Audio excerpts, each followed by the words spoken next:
কই গো, কি করছো তুমি?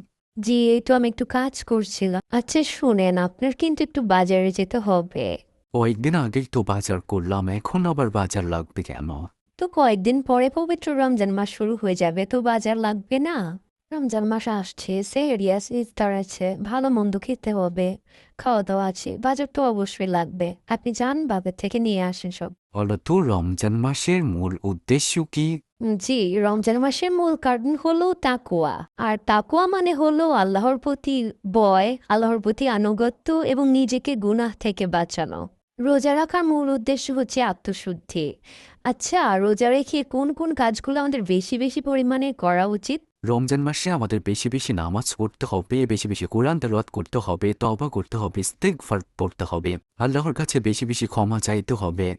অবশ্যই অবশ্যই দান সদকা প্রচুর পরিমাণে করতে হবে এবং আমাদের আশেপাশে অসহায় দুর্হত দরিদ্র মানুষদেরকে একসাথে নিয়ে আমরা ইফতার করব।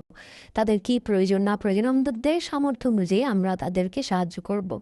এবং সেহরি ইফতার রোজার মাসে শুধু নিজেরা খেলে বা নিজেরা করলেই হবে না, আমাদের পাড়া প্রতিবেশী সকল মুমিন মুসলিম ভাই বোনদের খবর আমাদের রাখতে হবে।